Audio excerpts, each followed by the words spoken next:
अब हमारा question number 4 है। इसमें हमसे सिद्ध करवा रहे हैं कि सिद्ध कीजिए किसी वृत्त के किसी व्यास के सिरों पर खींची गई स्पर्श रेखाएं समांतर होती हैं। Question number 4।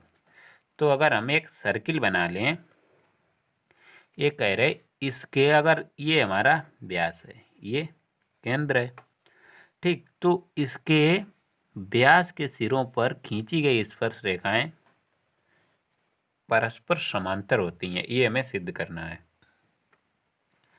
अगर हम इसको ए बी और इसको सी डी और ये पॉइंट है ओ, ये पॉइंट अगर हम एम मान लें, ये एन मान लें, ठीक।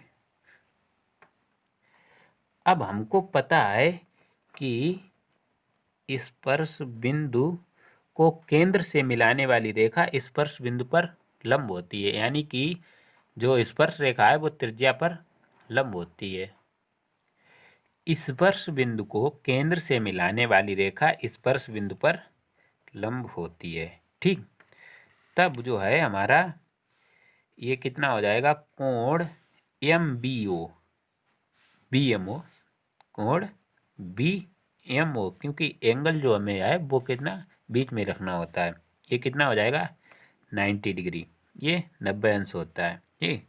अगर हम इसको इक्वेशन फर्स्ट मान लें तथा इसी तरह ये रेखा हमारी ओ एन जो है वो सी डी पर लंब होगी, यानी कि O N perpendicular C D. तब जो है हमारा कोण डी एन ओ, ये कितना हो जाएगा 90 डिग्री। ये हमारी इक्वेशन 2 है, ठीक। दिस इम्प्लाइड अगर हम कोण बी एम ओ प्लस कोण बी एन ओ को जोड़ें तो ये कितना हो रहा है 90 + 90, ये कितना हमारा हो जाएगा 180 डिग्री। तब हम लिखेंगे कि एक ही ओर से आसन्न कोण संपूरक हैं, यानी कि इनका जो योग है वो 180 आ रहा है। तब हमारी रेखा ए बी जो है सी डी के परपेंडिकुलर वो पैरेलल हो जाएगी, ठीक। देखो अगर कोई भी आपको दो रेखाएं दी गई हैं, पैरेलल रेखाएं जब होती हैं तो इनके जो आसन्न कोण होते हैं, यानी कि ये वाला एंगल जो है और ये वाला एंगल और ये वाला एंगल, एक ही तरफ से आसन्न कोण, इनके एंगल योग कितना हो जाए, अगर ये थीटा है तो ये 180 माइनस थीटा होगा। इनका जो है हमेशा सम कितना 180 आता है। कैसी भी हम ये पैरेलल रेखाएं अगर हैं तो अगर हम ये कोण बना दें तो एक ओर से ये इनका योग हमेशा 180 ही आता है। अगर ये हमारा थीटा है तो ये 180 माइनस थीटा हो जाएगा। अब हमारा क्वेश्चन नंबर 5वां है। इसमें कह रहे हैं सिद्ध कीजिए कि स्पर्श बिंदु से स्पर्श रेखा पर खींचा गया लंब वृत्त के केंद्र से होकर जाता है। यानी कि अगर हम कोई सर्किल बना लें तब ये कह रहे हैं कि ये हम बना लें स्पर्श रेखा, ये स्पर्श रेखा, ठीक। तो स्पर्श बिंदु से खींचा गया जो लंब है वो वृत्त के केंद्र से होकर जाता है, ये हमारा है केंद्र, इससे होकर जाता है। तो इसके लिए हम मान लेंगे सपोज कि ये इस पर लंब खींचा वो केंद्र से होकर नहीं गया, ठीक। अगर हम स्पर्श रेखा को ए बी और इस पॉइंट को एम मान लें, माना स्पर्श बिंदु एम से खींचा गया लंब ओ डैश से होकर जाता है, ओ डैश से होकर जाता है।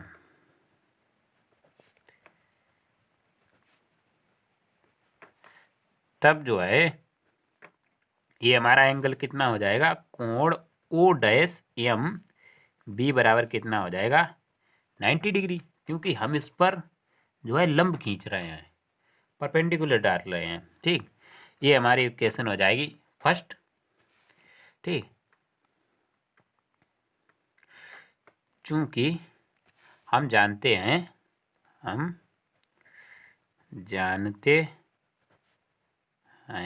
कि चूंकि हम जानते हैं कि स्पर्श बिंदु पर स्पर्श रेखा और वृत्त की त्रिज्या के बीच कोण कितना होता है 90 डिग्री, यानी कि हमारा ये एंगल कितना हो जाएगा OMB। तब हमारा कोण OMB ये कितना हो जाएगा 90 डिग्री। अगर हम इसको इक्वेशन 2 डाल दें तब जो है समीकरण 1/2 से यानी कि कोण O'MB बराबर आ जाएगा कोण OMB के, क्योंकि इनकी RHS बराबर है तो LHS भी बराबर होनी चाहिए। तब अगर हम इसकी तुलना करें, इनको कंपेयर करें तो O' जो है हमारा O ही होगा, यानी कि अगर हम स्पर्श रेखा पर लंब डालते हैं तो वो केंद्र से होकर जाएगा, क्योंकि त्रिज्या तो केंद्र से होकर जाती है। क्योंकि अगर त्रिज्या को हम आगे बढ़ाएं तो ये बिल्कुल केंद्र से पास करेगी।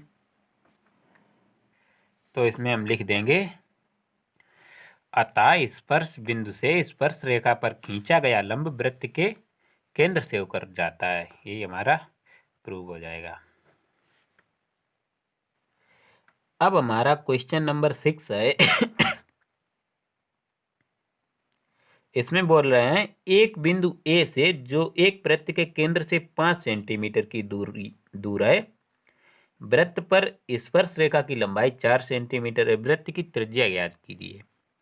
अगर हम एक वृत्त बना दें एक बिंदु A से जो वृत्त के केंद्र से कितनी दूरी पर है, ये हमारा अगर वृत्त का केंद्र है इससे 5 सेंटीमीटर की दूरी पर हमारा कोई बिंदु है A,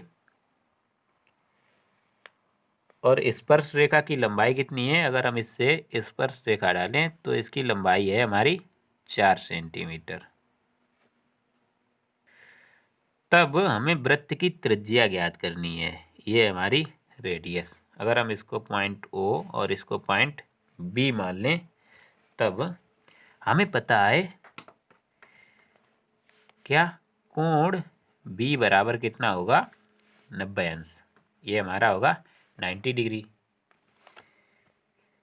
त्रिज्या और स्पर्श रेखा के बीच में कोण होता है 90 अंश का।